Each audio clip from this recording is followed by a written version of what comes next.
ya hali hiyo, hivyo akampigia simu mkuu wa idara ambaye wakati huo alikuwa anafanya upasuaji ili apate ushauri. Parkun akaweka mkono wake juu ya tumbo la mwanamke na katika muda huo aliweza kuhisi hali yake ya kimwili. Uchunguzi wake wa awali ulionyesha kuwa alikuwa na jeraha kwenye mapafu, na kwa kuwa CT scan dharura ingesababisha kuchelewesha matibabu, Parkun alisisitiza upasuaji wa haraka mara moja. Muda mfupi baadaye, Parkun alikuwa ndiye daktari wa usingizi, huku Soo-hyun akisaidia katika upasuaji chini ya uratibu wao makini. Upasuaji ulienda vizuri sana, jambo lililowashangaza wote. Watu wakaanza kuamini kuwa timu ndogo ya Parkun ingeweza kuwapiku hata Dr. Ans hivi karibuni. Hata hivyo, shinikizo la damu la mgonjwa lilishuka ghafla na Parkun alidhani Soo-hyun alikuwa amefanya kosa. Wakaingia katika mabishano kuhusu utaalamu wao wa kitabibu, lakini kwa bahati nzuri, yote yalikuwa kwa lengo la kumwokoa mgonjwa. Baada ya jitihada zisizochoka, upasuaji ukamalizika kwa mafanikio na sauti ya kilio cha mtoto ilileta mafuu kwa kila mmoja. Utendaji wao bora uliwapatia heshima kutoka kwa wenzao. Wakati huo huo, Dr. Moon alimkaribia Parkun akipendekeza kuwa rekodi za matibabu huenda zilikuwa zimegushiwa ili kuficha ukweli kuhusu utambulisho wa Sang-hee. Alipendekeza kufanya uchunguzi mpya. Ingawa Sang-hee alijisikia hana msaada, hakuweza kuvunja sheria za hospitali, hivyo akakubali kufanyiwa kipimo kipya. Baadaye, Dr. Moon alipokea diski yenye matokeo ya vipimo. Kufungua diski hiyo kungefunua utambulisho wa kweli wa Sang-hee. Kwa upande mwingine, Sang-hee alikuwa na msongo mkubwa wa mawazo. Akampigia simu yule mwanaume wa shati jeusi ambaye alikuwa akimzuia Parkun kugundua ukweli kuhusu mpenzi wake. Ilionekana wazi kuwa walikuwa wanashirikiana kwa siri. Akiwa bado kwenye simu, Dr. Moon aliwasili ghafla na akaomba kuangalia rekodi za matibabu za Sang-hee. Hali hiyo ilimshtua Sang-hee. Akajaribu kunyakua diski, lakini Parkun alimzuia. Sang-hee akamtazama Parkun akitambua utulivu na kujiamini kwenye uso wake, kana kwamba tayari alijua jambo fulani. Parkun akaingiza diski kwenye kompyuta. Wakati huo huo, aliyekuwa mkurugenzi wa zamani wa hospitali, Choi, ambaye alikuwa amechukua tena nafasi hiyo, aliwasili na kudai Dr. Moon amkabidhi diski. Dr. Moon aliposita, Parkun akaifungua mwenyewe ripoti ya matibabu. Katika muda huo, Sang-hee alikuwa chini ya shinikizo kubwa sana, lakini kilichoonekana kwenye skrini kilikuwa cha kushangaza. Matokeo yalionyesha figo mbili zilizo na afya njema. Licha ya kilichoonyeshwa, Parkun alikuwa tayari ametambua kuwa Sang-hee ndiye mpenzi wake, Ji-hae. Ingawa hakuweme na kukiri, Parkun aliamini kuwa kulikuwa na sababu ya kina zaidi ya kukataa kwake, kitu ambacho alikuwa na kificha. Wakati huo huo, Dr. Moon aliamua kumwomba msamaha Sang-hee. Hakutaka kufanya jambo hilo kuwa kubwa, hivyo akageuka na kuondoka jioni hiyo. Parkun aliporudi nyumbani, aligundua kuwa diski ile imebadilishwa. Kwa kweli, alikuwa ameibadilisha mwenyewe kwa siri kwa sababu alitaka kuficha ukweli kutoka kwa mpenzi wake. Wakati huo, mkurugenzi Choi alimtembelea Parkun ili kushiriki siri nzito. Alifichua kuwa wakati Parkun alipokuwa mdogo, kulitokea ajali ya kitabibu hospitalini. Wazazi wa Parkun walidai daktari aliyesababisha ajali yawajibike, bila kujua kuwa mtu aliyekuwa na hatia ni mkurugenzi Choi aliyekuwa amesimama mbele yake. Wakati huo, hospitali ilikuwa inaendelea vizuri sana na mkurugenzi Choi hakuweza kuruhusu kesi ya uzembe wa kitabibu kuharibu sifa zake. Ili kuzuia kila kitu, afisa mkuu wa serikali Yen alibuni suluhisho. Kwa kuwa kiongozi wa Korea Kaskazini alihitaji upasuaji wa bypass wa moyo, walipendekeza kutuma daktari mwenye uwezo kutoka upande wao kufanya upasuaji. Kwa matumaini ya kuepuka vita, viongozi wakuu walikubali na ikaamuliwa kuwa kama baba yake Parkun angepelekwa Korea Kaskazini, basi hangekuwa na uwezo wa kuishtaki hospitali na mgogoro ungeepukana. Kutokana na talaka ya wazazi wake, Parkun alilazimika kumfuata baba yake nje ya nchi. Baada ya upasuaji kufanikiwa, baba yake uliuliwa kwa ukatili na Parkun akazuiliwa katika taasisi ya utafiti wa upasuaji mchana na usiku. Alipojifunza ukweli huo, Parkun alivunjika moyo kabisa. Mkurugenzi Choi akampa mali za baba yake na Parkun alipotazama miali ya baba yake, alimwanga machozi kimya. Baada ya kujituliza, Parkun alikutana tena na mkurugenzi Choi na akampa ripoti ya matibabu, kisha akauliza kuhusu hali ya familia ya mgonjwa huyo. Ikabainika kuwa baada ya kifo cha mgonjwa, mwanamke aliingia katika msongo mkubwa wa mawazo na muda mfupi baadaye akafariki, mwachia mtoto mdogo. Mtoto alipitishwa kulelewa nchini Marekani na tangu wakati huo hakukuwa na taarifa zingine. Mkurugenzi Choi alionyesha nia ya kwenda Korea Kaskazini kumtafuta mpenzi wa Parkun, lakini Parkun akamwelekeze nguvu zake kwenye tukio la kitabibu na amtafute yule yatima ili kuomba msamaha. Ilibainika kuwa yule yatima alikuwa anakula chakula cha jioni na Abbott anayejulikana pia kama Dr. Han. Mkurugenzi Mkurugenzi aliwahimiza wawili hao kuoana haraka, lakini Soo-hyun akasema hakuwa tayari na kwamba alikuwa na mambo mengine ya kushughulikia. Ndani ya lefti, Soo-hyun alimkumbuka Park-kun na ikaonekana huenda alikuwa ameanza kumpenda. Baadaye, Dr. Han alipitia matokeo na akawaambia wazazi wake wawie na subira na kusubiri kwa muda zaidi. Siku hiyo hiyo, mwanamke mjamzito alifika hospitalini akitishia kumuua mtoto wake mchanga kwa sababu mapanje zake zilikuwa na kasoro za kuzaliwa na hakuweza kumudimu gharama kubwa za matibabu. Licha ya jitihada za daktari kumzuia, hakukubali kuachilia kisu alichokishika.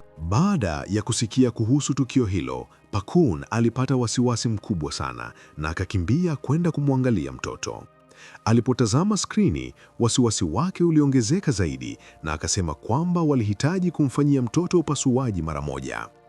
Ghafla, mwanaume mmoja alisimama na kuwazuia. Alikuwa ni mwana wa Abbott ambaye alitangaza kuwa mgonjwa huyo alikuwa anadaiwa mamia ya maelfu ya pesa za matibabu na kwamba alinuia kumfukuza nje ya hospitali. Park-kun alisononeka sana na hali hiyo na hakuweza kuvumilia kuona mgonjwa akisukumwa hadi kona bila msaada.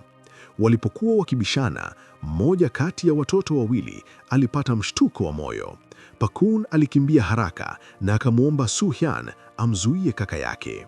Walikuwa ndugu wa baba mmoja lakini mama tofauti, na Soo-hyun alipomwona ndugu yake wa kambo hakusita hata kidogo. Park-kun alimchukua mtoto mikononi mwake, akapiga magoti juu ya kitanda cha hospitali na akaianza mara moja kupumua bandia. Kwa upole, alibonyeza kifua cha mtoto kwa vidole vyake, akibadilisha msukumo wa kifua na pumzi, akirudia mchakato huo tena na tena. Hatimaye, alifanikiwa kurudisha mpigo wa moyo wa mtoto. Katika wakati huo, Park-kun alihisi furaha kubwa sana, akijua kuwa ameokoa maisha ya mtoto huyo kwa juhudi zake mwenyewe. Walipoona maisha hayo dhaifu yakirejea, kila mmoja alijawa na hisia mchanganyiko. Akimtazama mama maskini na mtoto wake, Park-kun akaapa kimya kimya kuwaokoa wote wawili. Ndipo akapata wazo. Hospitali ilikuwa imefanya mkutano hivi karibuni ambapo waliamua kuchagua timu mbili za kitabibu kufanya upasuaji wa moyo kwa maafisa wa ngazi ya juu. Timu moja iliongozwa na Dr. Han na nyingine ilikabidhiwa Park-kun. Ingawa wapo waliotia shaka uwezo wa Park-kun, Dr. Oh aliamini kuwa ujuzi wake ulikuwa wa kipekee aliposikia taarifa hiyo. Park-kun alijawa na hasira kali kwa sababu afisa wa ngazi ya juu aliyekuwa akizungumziwa alikuwa Jang Suk-ju, mtu yule yule aliyekuwa na jukumu lisilo la moja kwa moja katika kifo cha baba yake.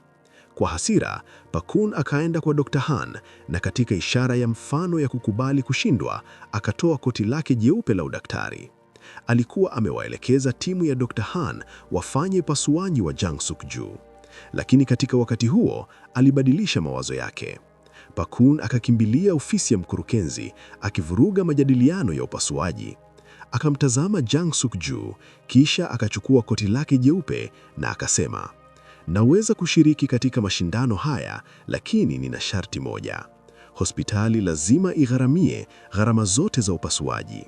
Nataka kubadilisha ushiriki wangu na fedha kuwasaidia mapaja wenye kasoro za moyo za kuzaliwa, ili hospitali ichukue jukumu la gharama zao zote." Park-kun alimtazama mtu aliyemdhuru baba yake, ukionekana kana kwamba alikuwa na mpango wake mwenyewe. Kisha, kwa hasira kali, akaenda kumtafuta Jang Suk-ju na kusema, "Najua kwamba sasa natamani sana kushinda mashindano haya. Nataka kuelewa moyo wako. Pia, nina hamu ya kujua utakuwaje. Omba nisikufanyie upasuaji, kwa sababu nikifungua kifua chako na kugusa moyo wako, utakufa." Mwanaume aliyesimama mbele yake alikuwa ndiye aliyekuwa na jukumu la kuajiri watoto nchini Marekani, kitimizaji agizo la aliyekuwa mkurugenzi wa zamani Choi, ili kumtafuta mtoto aliyosalia baada ya tukio la kitabibu lililotokea miaka 20 iliyopita. Ingawa yeye na Park-kun walikuwa marafiki wa karibu, maelezo ya mpango wao wa kulipiza kisasi yalijulikana sana, lakini Sun Chong hakumfunulia mkurugenzi Choi utambulisho wa kweli wa Dr. Han. Wakati huo huo, Park-kun zadi kuamini kuwa Sang-hee ndiye mpenzi wake Ji-hye, kwa sababu Jang Suk-ju aliwahi kumwambia Park-kun, kama huwezi kuponya moyo wangu, basi hutamwona tena mpenzi wako mpendwa. Pakun alielewa kuwa Ji alikuwa na mizigo yake mwenyewe, ingawa hakujua sababu halisi. Ilibainika kuwa Ji aliokolewa na mwanaume wa mavazi meusi baada ya kuanguka kwenye ziwa, na akalazimishwa kujiunga na shirika lao kutekeleza misini siri kwa niaba ya Jang Suk-ju. Mazungumzo yao yalikatizwa na kuwasili wa mtu mwingine ambaye alikuwa tayari anafuatiliwa na yule mwanaume wa mavazi meusi. Baadaye, mwanaume huyo akaenda kwa Sang-hee na akamwomba ajiunge na timu ya Pakun ili kumpa fursa ya kumfanyia Jang Suk-ju upasuaji. Dr. Han na Pakun wakatengana, kila mmoja akiitisha mikutano ya timu yake kuhusu upasuaji. Wanachama wa timu ya Dr. Han walitia shaka uwezo wa Soo-hyun, hofia kuwa angeathiri sehemu muhimu za upasuaji. Soo-hyun akamtafuta Pakun kwa pata ushauri, na badala ya kujibu kwa maneno, Pakun alimshika mkono na akaanza kumfundisha jinsi ya kufanya upasuaji. Tukio hilo lilishuhudiwa na Sang-hee ambaye alikuwa amewasili muda mfupi. Sang-hee alijisikia kuchanganyiko, na Dr. Han aliyekuwa ametokea ghafla alijawa na hasira. Hali hiyo iliwafanya Soo-hyun na Pakun wajisikia aibu, na Dr. Han akamuita Soo-hyun aondoke. Sang-hee alikuwa na wasiwasi, akimkumbusha Pakun kuwa Soo-hyun alikuwa msaidizi mkuu wa upasuaji wa timu pinzani. Licha ya hayo, Pakun alikuwa amejikita tu kwenye kuokoa mtoto na hakujali kushinda wala kushindwa. Pakun alivunjika moyo sana kwa Sang-hee ambaye alionekana anajali tu ushindi na kushindwa bila kuzingatia mafanikio ya upasuaji. Lakini Sang-hee alikuwa na sababu zake binafsi ambazo hakuweza kumshirikisha Pakun. Kwa upande mwingine, Dr. Han alihisi kudhalilishwa kwa sababu Soo-hyun aliomba ushauri kwa timu pinzani kuhusu upasuaji. Hivyo, akamwondoa Soo-hyun kwa timu yake. Soo-hyun alivunjika moyo sana, akihisi kuwa kazi yake yote ngumu kwa upasuaji ilikuwa imepotea bure. Kupitia ushawishi wa Pakun, Soo-hyun hatimaye alikubali kumsaidia Pakun katika upasuaji huo. Wakati huo huo, Sang-hee na yule mwanaume wa mavazi meusi walifika kwenye kambi ya siri ambako walipokelewa na watu wa Jang Suk-ju. Kiongozi wa kikosi alifichua kuwa timu ya Dr. Han ilikuwa chaguliwa kumfanyia Jang Suk-ju upasuaji, na kwamba Sang-hee pamoja na mwanaume wa mavazi meusi hawakuwa na thamani tena. Mzozoro ulizuka, lakini Jang Suk-ju akatokea na akavunja mkwamo. Baada ya kuthibitisha utambulisho wa Sang-hee kuwa ni Ji, Jang Suk-ju akaamua kumwacha hai na akaamuru timu ya Pakun ishinde mashindano ili wawe ndio watakaomfanyia yeye. Sang-hee alipokuwa anaondoka, mwanaume huyo akamzuia.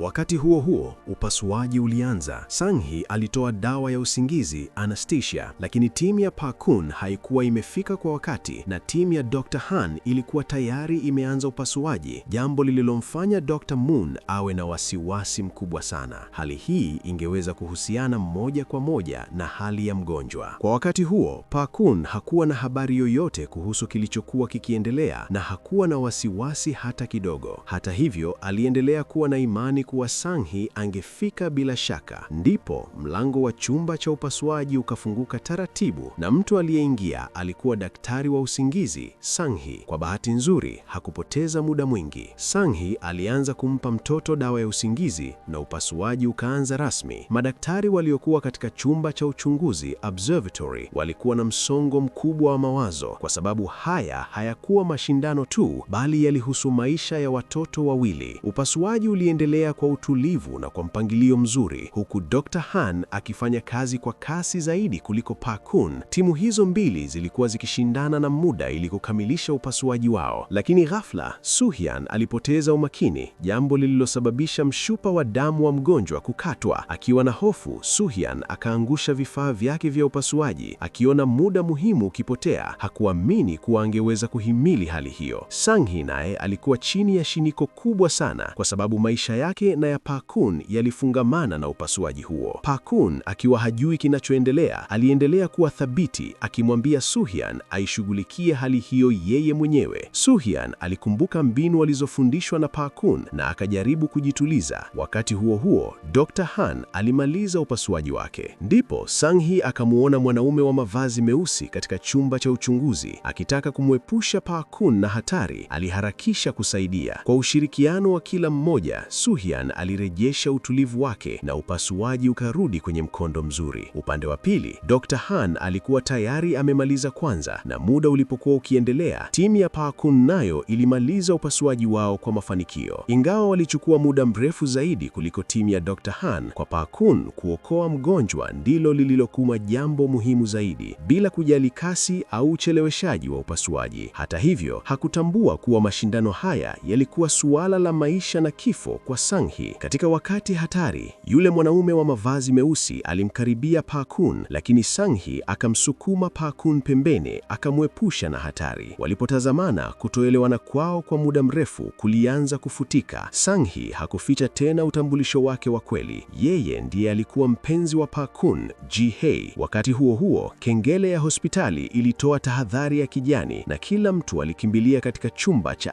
ITC. Mwanaume wa mavazi meusi hakuwa na chaguo ila kuondoka. Ikabainika kuwa upasuaji wa Dr. Han ulikumbana na tatizo. Dr. Han alishangazwa sana na akamwaliza msaidizi wake nini kilisababisha kushindwa huko. Matokeo hayo yalimshangaza pia Dr. Moon, kwa sababu kushindwa kwa timu pinzani kulimaanisha ushindi kwa timu ya Park-kun. Park-kun na Ji walikaribia, lakini Park-kun alikuwa na wasiwasi tu kuhusu usalama wa mtoto. Alitaka kumfanyia mtoto upasuaji yeye mwenyewe, lakini Dr. Han alimzuia. Dr. Han akaanza upasuaji wa pili kwa mtoto akiwa amejaa hasira kali, kwa sababu mafanikio ya upasuaji huo yangeamua kama angeirithi hospitali au la. Mkurugenzi O aliyekuwa akiangalia kutoka kwa watazamaji alivunjika moyo na akaondoka. Wakati huo huo, Ji alimkabili mwanaume wa mavazi meusi akimtuhumia kuwa karibu kuwasababishia yeye na Park-kun kifo. Kwa mwanaume huyo, Ji hakuwa kichako cha zaidi. Akiweka maisha ya Ji na Park-kun mikononi mwake, aliwaanyoza wache kabisa kufikiria kutoroka. Upande wa pili, Park-kun alitaka kumshirikisha Ji habari njema, lakini hakufanikiwa kumpata kwa simu. Hatimaye alimuona hospitalini na akaanza kumfuata,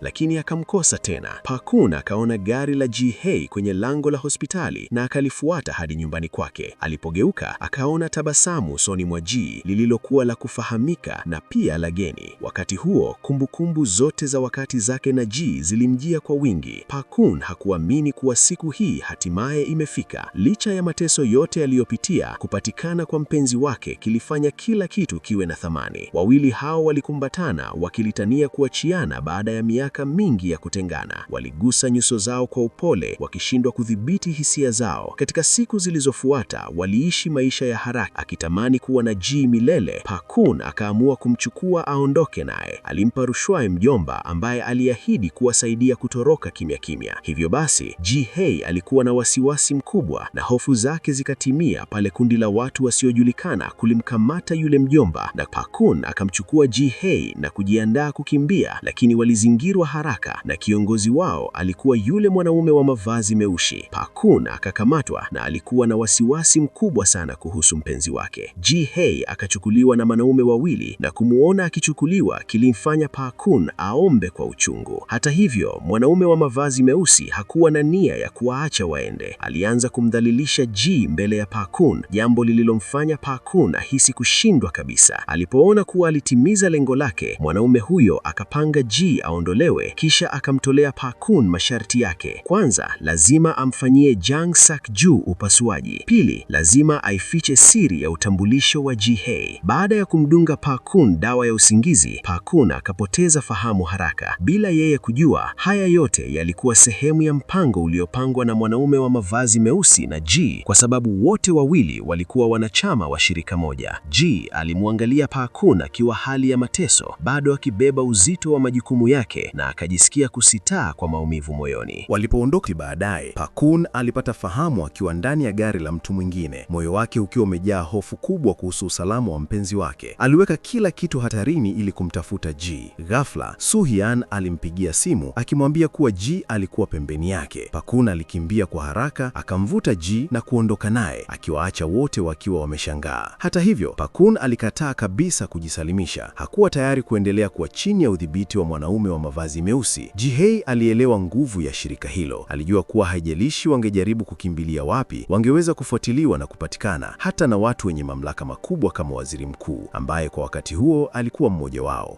Kun akaamua kufanya upasuaji kwa Jang Sak-ju. Wakati huo huo, Dr. Han alitaka kurejesha heshima ya timu yake baada ya kushindwa. Alimsihi mkuu wa hospitali Dr. Oh ampe nafasi nyingine. Hata hivyo, Dr. Oh hakumwonea huruma hata kidogo. Sio tu kwamba alikataa kumpa nafasi ya pili, bali pia alifikiria kumhamishia kwenye chuo cha mbali kama sehemu ya mpango wa kulipiza kisasi. Dr. Han alipiga magoti chini akimwomba mkurugenzi Oh kwa nafasi nyingine, akifikiria kwamba mtu huyu ndiye aliyemuua baba yake zamani. Ili mradi aweze kutimiza kisasi chake, alikuwa tayari kupiga magoti mbele ya adui yake. Mkurugenzi Oh alipomwona Dr. Han akipiga magoti nje ya mlango, alikumbuka kwamba maneno aliyosema alipokuwa mtoto yalikuwa tofauti kabisa na anayosema sasa. Hata hivyo, alitambua kuwa hii ndiyo ilikuwa fursa yake pekee. Upande mwingine, Kun, akiguswa na hali ya mjomba mmoja ambaye hakuweza kugharamia matibabu, alipanga kwenda kumkabili tena Dr. Han, lakini Dr. Oh alivaa tabasamu la ajabu kwa sababu alikuwa ametangaza ahadi ya kumpa msaidizi wa Kun cheo kikubwa kwa masharti ya kuhakikisha upasuaji huo unashindwa. Hilo lingeokoa fedha nyingi na pia kumwacha Dr. Han akiwa hajajiandaa vya kutosha kwa upasuaji. Dr. Han akiwa tayari ameshinda pambano lililopita, akaanza upasuaji. Alimwambia Kun kwamba mgonjwa alikuwa na tatizo la kuganda kwa damu, yaani upungufu wa chembe sahani platelets, jambo lililofanya upasuaji uwe hatari, hasa kwa sababu ya matumizi ya dawa za kuzuia damu kuganda, anticoagulants. Lengo la Dr. Han lilikuwa kumzuia Kun asiendelee na upasuaji, lakini Kun hakuvunjika moyo hata kidogo. Katika juhudi zake za kuokoa mgonjwa, alifikiria mbinu ya zamani ili. Asante kwa kuendelea kutufuatilia.